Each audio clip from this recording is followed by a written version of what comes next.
Alpha. Hi everyone, my name is Ron Timmerhin and I'm a Sony Europe Imaging Ambassador. And I've been kindly invited to talk to you today about moving from social to professional photography. And I'll be giving you some tips and tricks, telling you a little bit about my journey and how you can implement it yourself. So I'm going to tell you a little bit about what I do. I specialize in shooting both cityscape photography and portraiture, and I like to have a nice mix between the two. Shooting this kind of stuff over the years has led to me working for some of my favorite brands, including Sony, Nike, Adobe, and it's also allowed me to travel and to shoot a lot of content which has now been published in a book. And yeah, it's been an incredible journey, and I would love to share with you some of my tips and tricks so that you can do the same.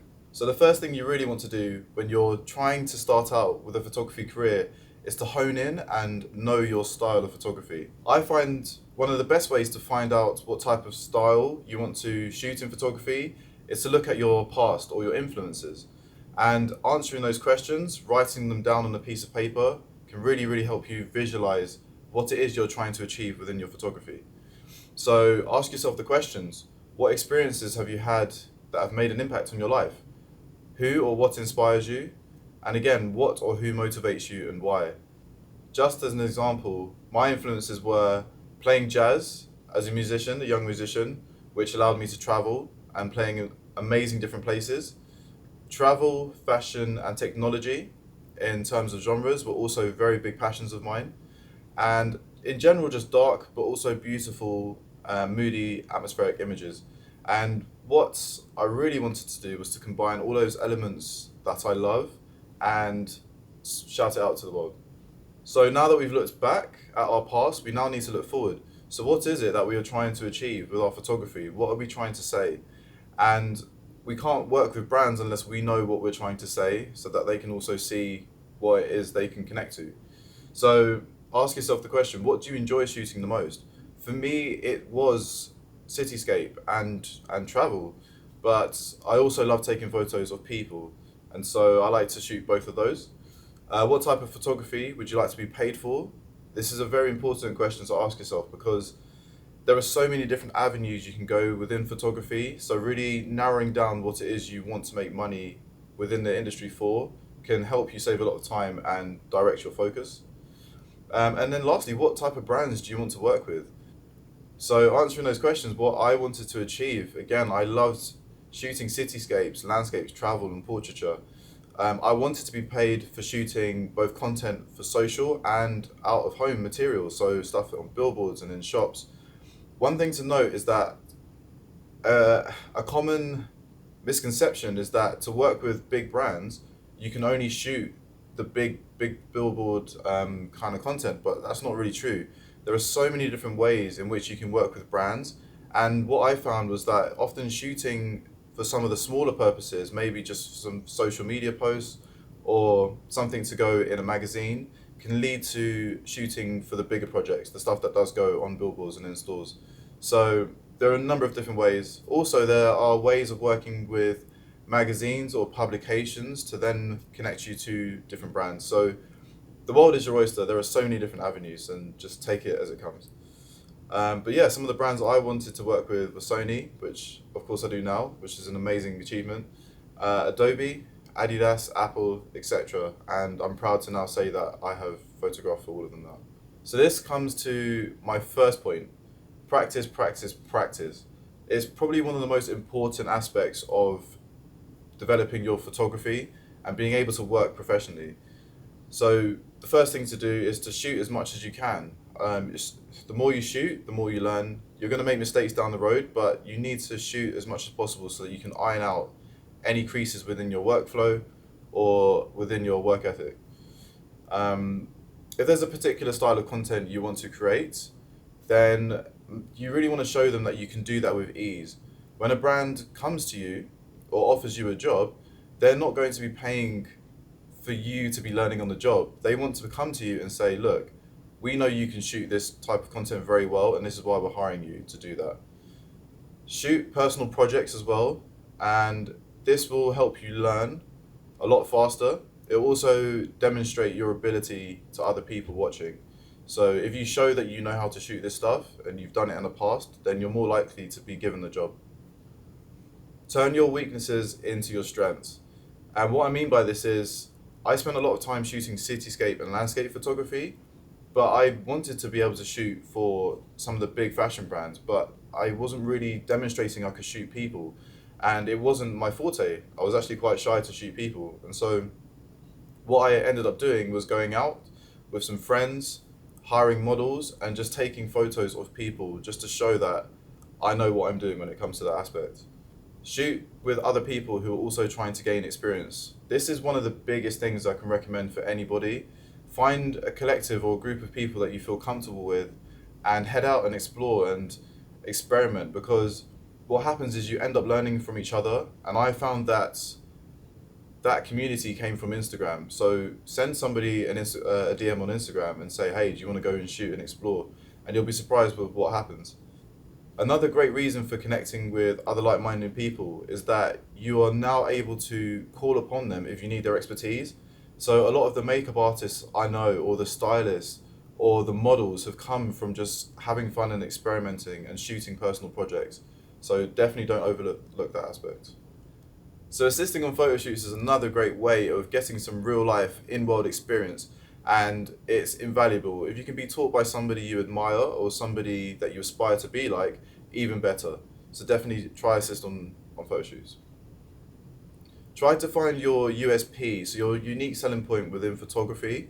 That is a very hard thing to do, but you'll find that over time, and just with shooting as much as possible, you'll find that there are certain techniques that you're very good at doing, or there are certain stylistic things you have in your workflow that will set you aside from everybody else. So invest some time into finding that. And then also make it easy for brands to see how they can work with you, or how their products can fit within your photography. And if you make it so simple and so easy for them to see, they can't deny that you're going to do them a good job, and they'll be more likely to go for you. So this is about outreach. This is about your outward facing material and how to approach brands and get the jobs. First thing you want to do before you even approach any brands is you want to present yourself to the best of your ability. And what I mean by that is anything client facing needs to be on point. You want it to be as professional as possible and as outstanding as possible. So we'll talk about social media for first. Make sure that all of your social media accounts encompass your visual signature and demonstrates what you can do. What I mean by visual signature is make sure that your style is coherent throughout your body of work. Make sure that a client knows what they're going to be investing in and what kind of work they're going to be getting out of you. Share the projects and personal work that you're most proud of. Also, only share your best work. There's no point putting up work that you're not completely confident in or doesn't show off the best of your abilities. It can go a long way to giving off a bad impression. So just make sure you're only putting up your best material. Be consistent with sharing online as well. It shows that you're busy and you're in demand. And it also just keeps people up to date with your progress and how you're developing as a photographer. Don't confuse the amount of followers you have with success. Yes, it might be great to have tens of thousands or even hundreds of thousands of followers on Instagram, but that doesn't always correlate to being hired to photograph for high-end brands. I know a lot of photographers who photograph the likes of Adidas and Nike who don't even have 5,000 followers. Some don't even have 1,000. But because the quality of their content is so good, it's hard to overlook them. One of the tips that I love to share with people is to create a concise PDF. And within this PDF, it's a very, very short kind of photography CV. So it has your bio, your client list, your pricing, something in a very bite-sized form that you can just send off to clients or to potential clients. And the reason for this is that a lot of the brands or clients, they don't spend a lot of time researching photographers or looking too deep into their portfolio. And so you want to make sure you capture their attention and just give them the necessary information they need as soon as possible. Create a website. Yes, although social media is amazing and you can have your portfolio on there, it's always good to have a professional looking website. And normally when I'm asked to share my portfolio, I'm asked to share my website because it just looks more professional. So make sure that your website, again, shows only your best work. No point putting up anything that you're not comfortable with or you don't think shows off your best work. Keep it simple but professional. Again, brands and businesses and clients, they don't want to be going through lots of different links and trying to find where your work is. They want to see it very clearly laid out so they can just spend a minute, if that, on your profile. So make sure it's clean and simple. I found that Squarespace is amazing for doing that. Wix is also another good one that you should try out. So one of those two, they're fairly cheap as well, and they have a ton of templates that you can go through, and it makes your life a lot easier. Other things to include on your website include an about page. So make sure that if someone goes on your page, they get a real sense of who you are as a person and what motivates you. That can also have a client list in there. Make sure that you have a button or information for people to get in contact with you. So an email button is a very, very quick way of doing that. And then also your links to your wider socials, to your Instagram, to your YouTube, to your Twitter, so that it's very easy for them to see how active you are and what you're putting out on there as well. And yeah, if you're like me and you sell prints or you sell workshops or anything like that, then you can also include a shop on your website as well to generate some revenue. Another thing talking about visual signatures is that make sure that your pitches or your reports, your invoices, everything to your email signature, to your WeTransfer download backgrounds, make sure it has your logo on there. And that's another thing, make sure you have a logo. But make sure that everything that's within your universe of your business is consistent and coherent. And it goes a long way into brand identity. Cool. So we're going to go into some Instagram tips. So for those who are just starting out on Instagram, or you're trying to build up your following or your audience a bit more, then these are some tips for you. So use all of the features on Instagram if possible. Everything from stories, highlights, videos, photos, live, reels that we've got now. And make sure that you're posting, again, only your best content. Make sure that it's shareable. So you don't want to put anything on there that's a bit too hard hitting or not easily consumable or shareable. Also, make sure that you're using the right specifications to garner the most interest from people watching. So I always crop my images 4x5 to make sure that they're vertical, and it takes up the optimum screen space. And then again, 16:9 for stories. And yeah, try and use stories every single day to retain your presence online. So stories, these are some of my favorite apps. Mojo is amazing for creating animations or for animating your images within your stories. Very, very simple to use. Literally drag and drop images in and it does some really cool effects. Unfold is another one for adding unique text or templates. InShot is what I use for mobile editing on my phone. If I want to put a series of clips together, add some music, some transitions, then that's what I'll do. And just have fun with it, in all honesty. Hashtags are not actually as complicated as people think. The way that I found works the best is you want to use 30 hashtags max. That's the maximum you're allowed to use. 10 of the hashtags I think should be above 1 million. So the big generic hashtags, sort of the hashtag like love or sunset or photography, ones that people have used that hashtag more than 1 million times. So use 10 of those. You then want to use 10 medium-sized hashtags which have around 500,000, and then use 10 small hashtags which have under 100,000. And what that does is when your image trends in the lower pool of hashtags, then it generates more interest and more buzz to then push it up further in the medium hashtags, and then it can then lead it to going viral in the top hashtags. So that's the best way to use hashtags, in my opinion. Also put hashtags in the first comment of your post, just to keep it clean. So write your caption, post it, and then comment underneath your image, and you can drop your hashtags in there. It just keeps everything looking nice and clean. And then also geotag your posts. You want as many people as possible to see that image. So geotag it, connect with people from the local area or from where you've geotagged that photo, and it goes a long way. So you want to induce higher engagement. How do you do that? One of the biggest ways is to get people to comment on your photos, and call to actions are the best thing for that. So make sure you're asking questions within your posts, asking people what they think, ask them to decide between two images within a carousel. Anything you can do to get people talking and communicating on your page will help boost the popularity of that image. Also, do ask me anything on stories. They're really fun, and will let you get to know your audience. Cool. So now you have all of that knowledge.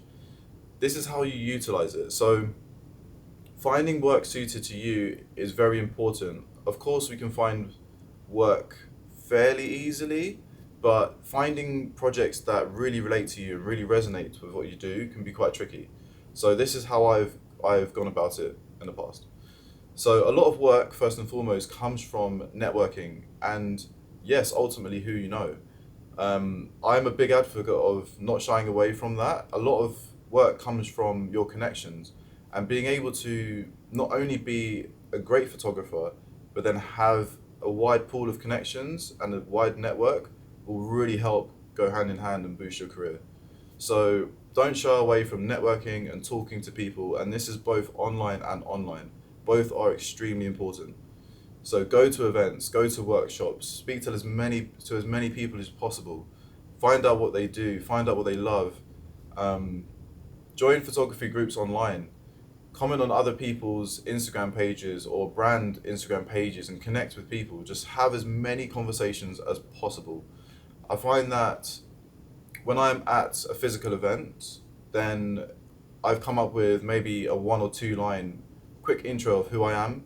So I'm Ron Timihin, I'm a professional photographer based in London. This is what I shoot, and these are the people I work with. Something really short and concise, and then that way you can get into some really interesting conversations quite quickly. One thing that I did when I first went freelance was I went completely ham with just using this strategy, but it worked. So what I did was I actually Googled the top 100 photography agencies within the UK, and I found the emails of those agencies. And what I did was I then sent an email which highlighted who I am in a really concise way, why I was getting in touch. I then also shared the link to my website, and then also I attached a PDF that we created that you remember I mentioned before. And I found that that multi-pronged approach really helped garner some interest. And yeah, I sent it to 100 people, maybe 25 to 30 got back, but that was 30 new potential clients that I didn't have before. So it does take a bit of hustle, but it's worth it. A great way to work with brands is to find the marketing manager of that brand, or the brand manager. Those are the people who really can make change and really hire you for the shoots that you're interested in. So if you can, try and find the emails for those people. It's very important not to waste time trying to talk to somebody who might be in accounts, who can't help you get to where you want to be. It's very important to find the right person who can make those decisions. Send DMs to brands on Instagram. This is one that's kind of overlooked by a lot of people. They think it doesn't work, but it definitely does. Especially for maybe some smaller brands. If you're interested in working with them, send them a DM and tell them how much you love their brand and why you want to shoot for them, and also what you want to do. And yeah, lastly, you never know who's watching. Don't underestimate the power of just being active online and being active offline. People are watching and you never know who is, so always be ready. So we're going to go into business practices, and these are some of the tips and tricks I've learned over the last 5 years of running a photography business. One of the hardest questions you have to ask yourself is whether I should take on a shoot, and maybe a brand or somebody has come to you and asked you, oh, we'd love for you to shoot this, but we have no budget. Can you do this for free? But we have exposure. How do you weigh up those variables in your mind and decide whether you want to take that on or not? And this is how I make my decisions. So I feel that with every shoot, there are certain aspects I want. So maybe that's financial gain. Maybe I want to make money. I want it to be educational. Maybe I'm learning something new on a shoot that I haven't shot before, or that I've wanted to try out. Is it a project that I'm passionate about? Is it something topical that I'm very interested in? Or is it just an amazing experience? Am I going to the Sahara Desert, or do you know what I mean? So what I think is it needs to fulfill at least two of these three factors. So if somebody does come to you and says, hey, look, we're doing a shoot in the Sahara Desert, and it's around wildlife that might be roaming through there, but we don't have any money, but we have all expenses paid. Well, that fulfills my passion, and it also fulfills my experiential, and it could also fill my educational. So that's three, actually. But yeah, make sure it always fulfills 2 out of 3, and I think that's a good way to go. When people offer exposure, be very, very careful with that, because I found that the exposure is not always worth the time that you put in, but then again, sometimes it is. So I think that one is completely up to your discretion. How much should I charge? This is such a difficult question for people starting out in photography, to kind of get their head around. And I felt this exact same thing. I had no idea. I felt scared to even ask for money. I didn't feel like I was professional enough to do so. But it gets to a point where you realize, actually, look, my time, and I value my work, that I want to be paid for it. And so this is an easy way to go around doing that. So the first question is, how do you ask a brand or a client for money? Um, One of the easiest questions is to ask, do you have budget available? If they say yes, then great, you can start that negotiation, and they might also say, yes, we have X amount of money. And then you can weigh up and negotiate whether that's enough for you or whether it's not.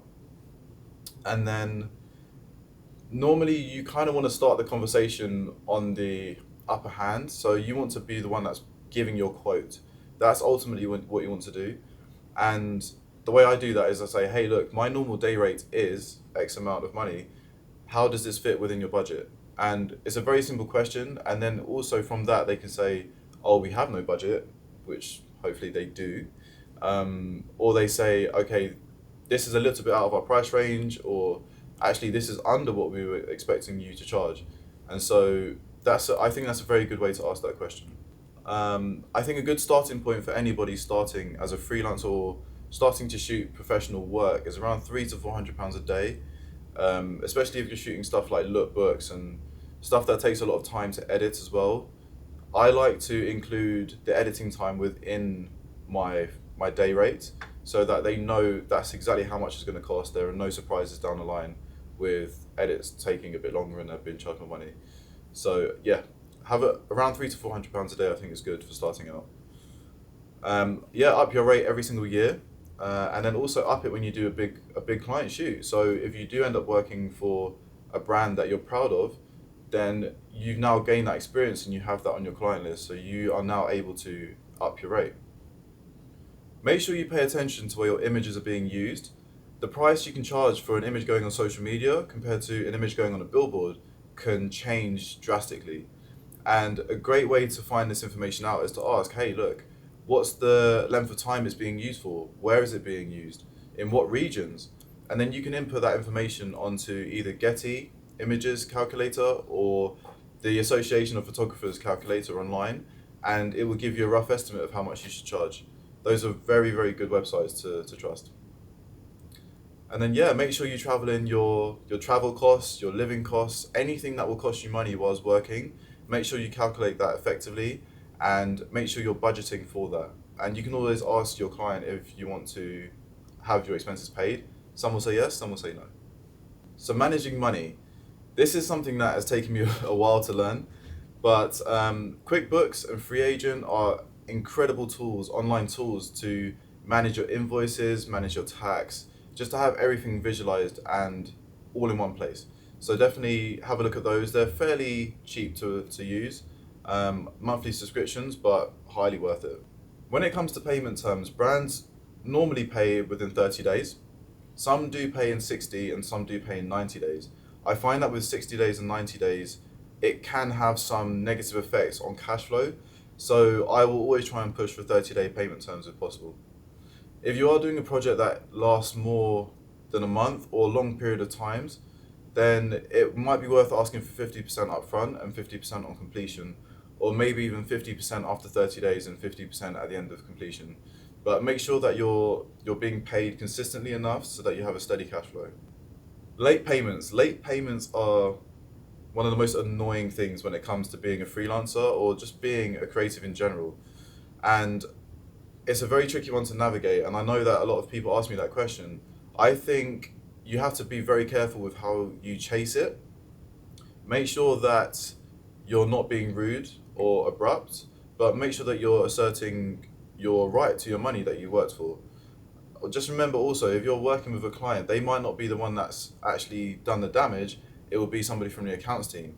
So just make sure that you're not making it their fault as such, because they're the one who are going to be hiring you in the future again. So just make sure you navigate that quite sensitively.